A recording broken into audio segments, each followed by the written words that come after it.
नमस्कार मित्रों, मेरे मन की बात में आपका स्वागत है। आजकल दो समाचार या दो मुद्दे बहुत प्रमुखता से हमारे मीडिया में छाए हुए हैं, चाहे वो अखबार हों, चाहे न्यूज़ चैनल्स हों। एक तो क्रिकेट का वर्ल्ड कप और दूसरा राजनीति का वर्ल्ड कप। क्रिकेट के वर्ल्ड कप में लीग फेज़ कल ख़त्म हो जाएगा। कल आखिरी मैच है भारत का नीदरलैंड्स के साथ। उसके साथ ही ये लीग फेज़ ख़त्म हो जाएगा। 15 को और 16 को सेमीफाइनल्स होंगे और अगले शनिवार यानी अगले इतवार को यानी 19 तारीख को जो है फाइनल हो जाएगा।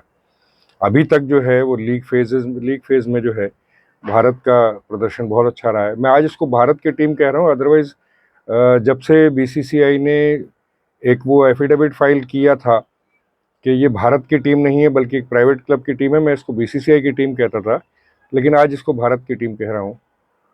तो वो उस मुद्दे पर फिर कभी बात होगी। आज केवल इतना ही कि ये जो है इस लीग फेज़ में बहुत अच्छा प्रदर्शन रहा है इस टीम का। सारे मैचेस जीते हैं और कल का मैच भी हो सकता है यही जीते, जिसकी पूरी संभावना है कि कल भी ये जीते। तो 9 मैच जीत करके ये सेमीफाइनल में प्रवेश कर जाएगी और पहला सेमीफाइनल जो 15 को है वो उसमें भारत खेलेगा, शायद न्यूजीलैंड से खेलेगा। उसके बाद जो है संडे को 19 तारीख को जो है इसका फाइनल होगा।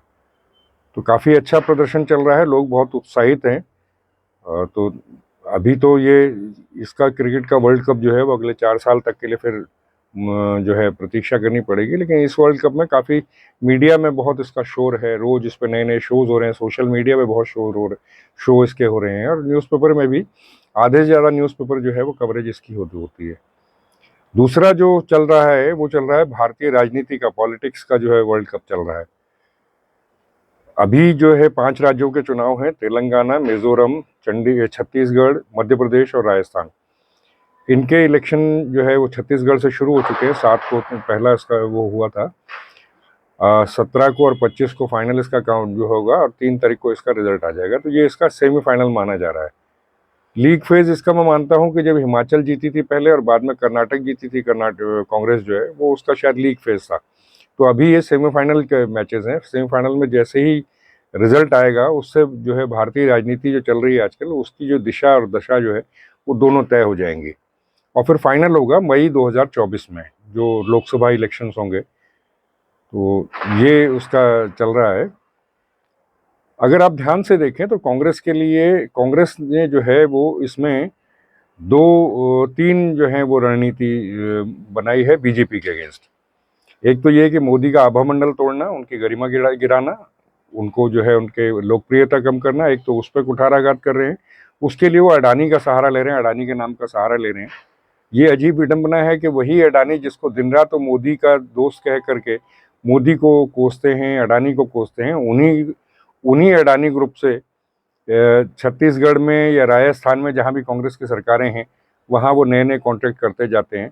तो वहाँ उनके लिए जो अडानी जो है वो भ्रष्ट नहीं है, लेकिन राजनीति के परिप्रेक्ष्य में बीजेपी को कोसने के लिए, खासतौर से मोदी को कोसने के लिए वो अडानी के नाम का प्रयोग कर रहे हैं। एक तो ये उनकी रणनीति है कि मोदी का आभामंडल गिरा जाए। दूसरी जो रणनीति है वो ये है कि जो वोट होंगे जब भी, तो उस वोट में एक तो जो मुस्लिम वोट हैं वो एक मुश्त कांग्रेस को मिले। ये माना जाता है, बहुत दिनों से मीडिया हमारी एस्टेब्लिश कर चुकी है इस बात को, और आज भी यही माना जाता है कि मुसलमान जब भी वोट देता है वो एक मुश्त देता है, एक ही जगह वोट देता है, उसका वोट विभाजित नहीं होता। हालांकि कई सारे प्लेयर्स होते हैं, कई सारी जो राजनीतिक दल हैं, पॉलिटिकल पार्टीज़ हैं, वो कांग्रेस मुसलमानों को रिझाती है, तुष्टिकरण की नीति करती हैं। अगर यूपी में अगर आप देखें तो अखिलेश या समाजवादी पार्टी भी उसी राह पर है। अगर आप बिहार में जाएं तो जेडीयू आरजेडी दोनों उसी राह पर हैं।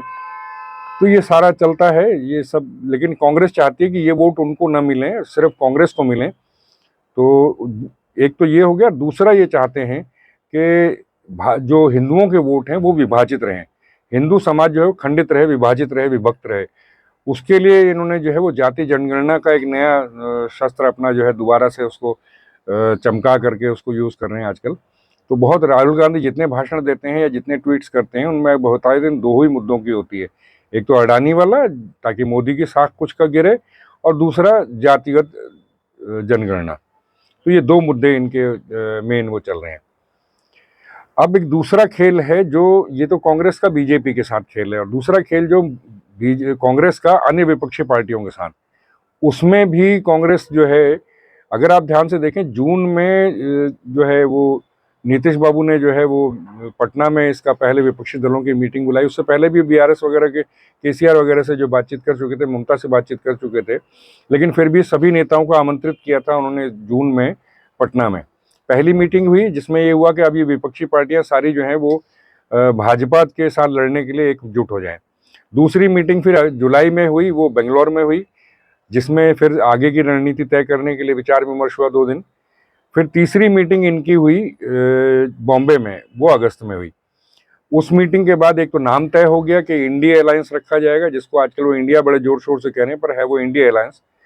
और उसके साथ साथ ये तय हुआ कि भाई कुछ कमेटियां बना दी जाएं जो प्रचार के लिए काम करेंगी, ये करेंगी, छोटी मोटी कमेटियां बनाई। कोई विशेष तय नहीं हुआ, एजेंडा तय नहीं हुआ, नेता तय नहीं हुआ, कार्यक्रम तय नहीं हुआ, लेकिन फिर भी इंडिया अलायंस बन गया। तो ये दूसरा उनका है। कांग्रेस जो है बड़े रिलक्टेंटली इसमें शामिल हुई थी, जब जून में भी गई थी, जुलाई में भी, और फिर अगस्त में, तीनों मीटिंग्स में बड़े रिलक्टेंटली इसमें शामिल हुई है। उनका खेल बहुत स्पष्ट है। कांग्रेस मतलब है सोनिया गांधी और उसके बच्चे, जो उसका शीर्ष नेतृत्व है वो।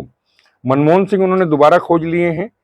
मतलब आज की डेट में जो है, जो मनमोहन सिंह 2014 से 2014 तक थे, वो आज की डेट में मल्लिकार्जुन खड़गे हैं। तो वो चुन लिए, उन्होंने दूसरे मनमोहन सिंह चुन लिए गए हैं। अगर बहुत जरूरत पड़ी तो मल्लिकार्जुन खड़गे को जो है आगे कर दिया जाएगा प्रधानमंत्री पद के लिए।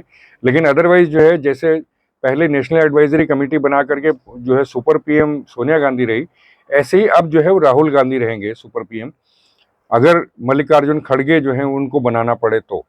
एक तो ये हो गया। दूसरा ये है कि बड़े रिलक्टेंटली ये हुए थे, क्योंकि इनको जो है हिमाचल में जीत मिल चुकी थी और कर्नाटक में सोच रहे थे जीतेंगे। जैसे ही कर्नाटक के रिजल्ट आए, कर्नाटक में ये जीत गए, उसके बाद से इन्होंने रॉयल इग्नोर मारना शुरू किया, ताकि ये जो सेमीफाइनल अब जो हो रहे हैं, जो जो जिसका 3 दिसंबर को जिसका रिजल्ट निकलेगा, इसमें इनको आशा ये है कि ये छत्तीसगढ़ में अपनी सरकार बचा लेंगे, राजस्थान में अपनी सरकार बचा लेंगे, और मध्य प्रदेश में जो है भाजपा को हरा के अपनी सरकार बनाएंगे। तेलंगाना में मजबूत स्थिति में आने की कोशिश में है, बल्कि हालांकि दावा तो कर रहे हैं सरकार बनाएंगे, पर मेरा मानना है कि वहाँ केसीआर के सामने टिकेंगे नहीं, वहाँ नहीं बना पाएंगे। और मिजोरम में भी यही हालात करीब करीब रहेंगे। लेकिन 3 बड़े स्टेट्स में, खासतौर से राजस्थान और मध्य प्रदेश तो बहुत बड़े स्टेट्स हैं, अगर इनमें भी इनकी जीत हो जाती है तो उसके बाद इनका असली खेल कांग्रेस का इंडिया अलायंस के साथ शुरू होगा। अभी इन्होंने जो है सबको इग्नोर मारा हुआ है, और उसकी ये बाकी दल भी पहचानते हैं। देखिए कांग्रेस का अगर आप देखें, कांग्रेस जहां कमजोर हुई है वहां आम आदमी पार्टी और केजरीवाल जो है अपने पांव पसारते हैं। दिल्ली में कांग्रेस ने जो है वो जो लोकल कांग्रेस थी उसका भट्टा बिठाया तो आम आदमी पार्टी जम गई। पंजाब में यही हुआ, राहुल गांधी ने अमरिंदर सिंह का पत्ता काटने के चक्कर में कांग्रेस का सत्यानाश कर दिया तो आम आदमी पार्टी आ गई। उसी तरह से गुजरात में जो है लोकल कांग्रेस का जो कमजोर हुई तो वहां भी आम आदमी पार्टी दौड़ी गई। तो इसलिए केजरीवाल को इग्नोर करना जो है वो तो इनकी रणनीति रहेगी। केजरीवाल का कद बार बार जो है वो नीचे करते जाएंगे, काटते जाएंगे। अब रही बाकी स्टेट्स में, नीतीश बाबू ने बड़े जोर शोर से ये बनाया था, उनके भी ख्वाब दोबारा जगे थे कि मैं भी प्रधानमंत्री का कैंडिडेट रहूंगा, और उनको सान पे चढ़ाया, या उनको यूं कहे चने के झाड़ पे चढ़ाया लालू प्रसाद यादव ने। लालू यादव का खेल ये है कि किसी तरह नीतीश जो है वो केंद्रीय राजनीति में उलझ जाएं तो पटना में, बिहार में जो है उनका राज चले, उनके बच्चों का राज चले। इसलिए वो उनको चढ़ाया था, वो दौड़े दौड़े चले आए। लेकिन अभी जो हालात दिख रहे हैं उसमें ये लग रहा है कि अब शायद तेजस्वी यादव बहुत जल्दी में है मुख्यमंत्री बनने के, तो वो डिस्क्रेडिट कर रहे हैं आजकल नीतीश बाबू को। नीतीश बाबू ने अभी आपने देखा होगा बहुत अशालीन भाषा में उन्होंने जो है अपने विधानसभा में 2 भाषण दिए। फिर तीसरा भाषण उन्होंने जो है वो दलित समाज के लिए बहुत अपशब्द प्रयोग किए। तो ये नीतीश का उधर से भट्टा बैठ रहा है।